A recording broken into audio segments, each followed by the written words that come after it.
So I did something very bad.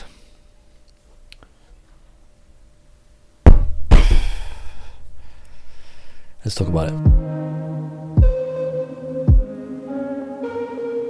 So I've been wanting to upgrade my camera for a while now. If you've seen any other of my videos, you'd know that my relationship with my cameras has been like a love-hate relationship. I literally have a video called Why I Hate and Love the Blackmagic Pocket.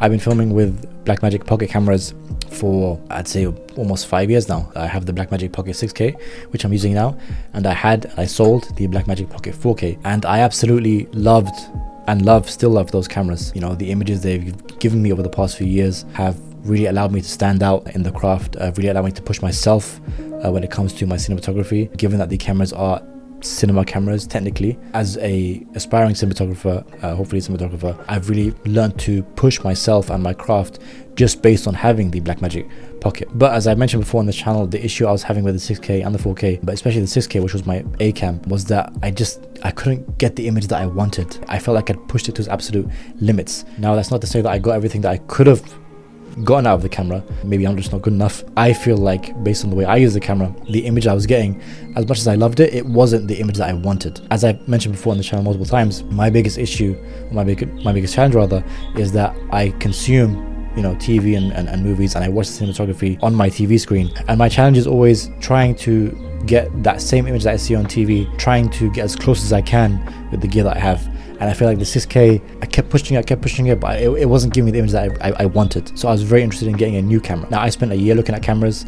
You know, I considered many other cameras. I considered the Red Komodo 6K, I considered the Blackmagic Ursa 12K, but I settled on the Blackmagic Ursa 4.6K G2, which is a camera that is relatively old, I think 5 years old now.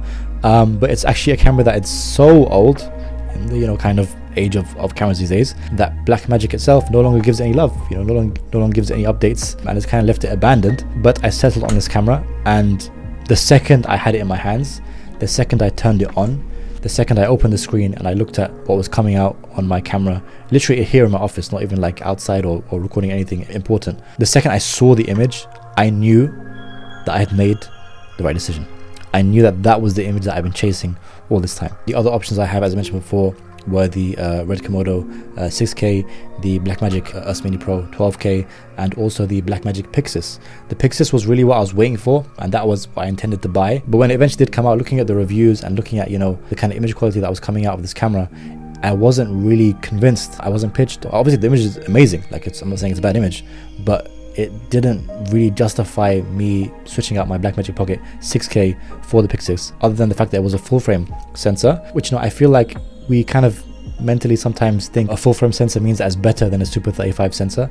Not at all. It's great if you want to, you know, be able to crop in and stuff like that, but, you know, I'm very used to shooting with a Super 35 sensor. I'm very used to the kind of, you know, field of view that it gives you, so that wasn't my primary concern.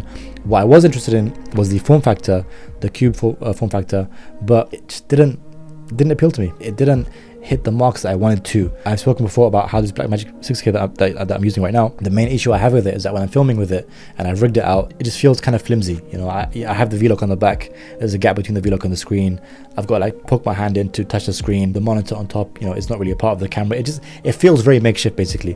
And look, like, that's not like a bad thing. That doesn't mean it's a terrible camera. It's a very usable camera. I've used it for almost 5 years now, and it's given me great results. But I wanted something sturdy. I wanted something that felt like it was a brick, essentially, which brings in the Ursa. Secondly, I wanted the camera to be heavy, and not just heavy in terms of the weight that I've placed on the camera, but rather it in its entirety is one weight. And the reason I want that is because what I enjoy about TV is that whenever I see anything that's shot handheld or semi-handheld, you see that there's a weight to the image. You see that even when the camera does shake, it's not a jittery shake, because it's not a light camera, it's a very heavy camera that they're using, and as a result it feels more grounded. I want that look. It helps the image feel more grounded, it helps the image feel more cinematic, and I can say that because that is what we see on cinema, but it be on the actual cinema screen or on cinematic television serials that we watch as well. I want that same look, I want that same heaviness to the image, and that I can achieve with this camera. Furthermore, the reason I picked this camera over the Ursa 12K is that it has 15 stops of dynamic range. Trying to chase the perfect image and consistently prolificating on how I can get my image to be better, I really settled on the idea that what I need is more stops of dynamic range, among other things of course. And seeing how faces look on this camera made me realize how important dynamic range is.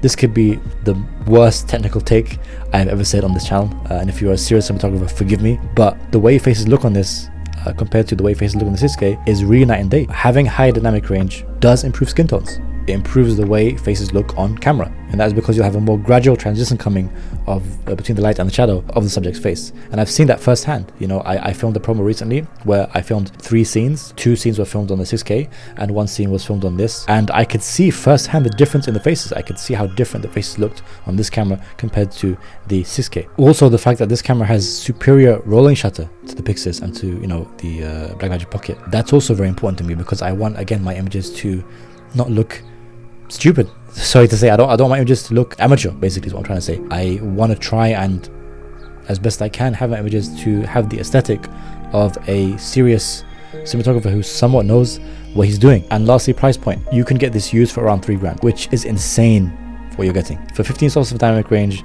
for this form factor, at that price point, that's unbelievable. I'm so happy that I got this. This will be my workhorse tank for the foreseeable future. The only upgrade I might consider making in the future is either to the Ursa Cine or to, you know, hopefully a Alexa Mini. And until then, this is going to be my beast, and hopefully it lasts a long time. The only kind of concern I had with it before was the size of the screen, which is 4 inches as opposed to the 5 inches that you get on the Blackmagic Pocket. But the second I kind of began to use it, I realized that it's very, very usable. I was considering buying a monitor on top, which I can use instead, which I still might do. But once I started filming with it, you know, I realized that it's perfectly usable, especially if you film with it from the hip, which is what I like to do. But I also got a handle on the side and a top handle on top, and I just love filming with it. You know, the few times I've gone out with it and filmed with it handheld or with a tripod, I've had a great experience.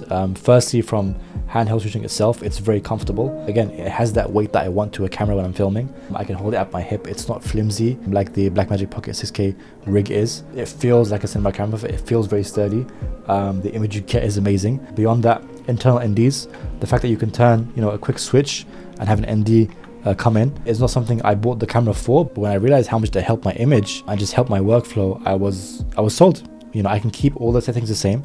I can keep the ISO at 800, which is the native ISO of the camera, and all the other settings, you know, as they are, to make sure the image is as clean as possible and as, you know, high quality as possible. The quick flick of a switch, I've got ND on to the extent that I need it, which is phenomenal. Another thing that I absolutely love about this camera is that it's ready to go. All I need to do when I'm traveling or going for a shoot is bring the camera itself, a V-Lock battery and a lens, and I'm pretty much ready to go. It doesn't need anything else. And I know it's not impossible to, you know, do the same thing with the Blackmagic Pocket 6K, but just the fact that I have to bring more wires and more things for the rig, the fact that I have to bring, for example, the monitor, the battery for the monitor, the connecting wire for the monitor, the V-Lock, the V-Lock adapter, the wire for the V-Lock. It sounds petty to say this, but there's just more to think about when it comes to traveling with the 6K or going out filming with the 6K. I've got to think about more things. It's more of a weight on the mind. With this, I know if I have the body in the bag, a V-Lock in the bag, and a lens, I can film. It's just such a weight off the mind that it helps me focus more on the actual craft itself, on filming itself, and not on, you know, whether or not I've forgotten a wire at home. I know that's a very petty point, but it just helps streamline the whole process of filmmaking. It helps streamline the whole process of the cinematography craft, and that is why I love it. So yeah, I'm very happy with this purchase. I'm very happy that it took me a while to settle on a cinema camera, and I'm very happy that I picked this one specifically, even with the recent price cuts on the Red Komodo and, you know, the price cut on the Blackmagic Cine, Ursa Cine, which kind of I was like, you know, maybe I should have gone for that, which at around 7-8K I can get a camera good enough to film with. But I still like the idea of having an old school, it's not that old, it's only 5 years old, but having a relatively old school piece of gear that I'm here to love and play with and enjoy while everyone else has got their new toys. I like that. It gives a bit of vintageness to the craft, if that makes sense. But essentially, it's just nice to have a camera that I really wanted, and I have. And yeah, if you're looking to upgrade yourself on a budget and you want a sturdy cinema camera, I would highly recommend picking up the Ursa 4.6K G2. Thank you so much. I'll see you soon. Bye.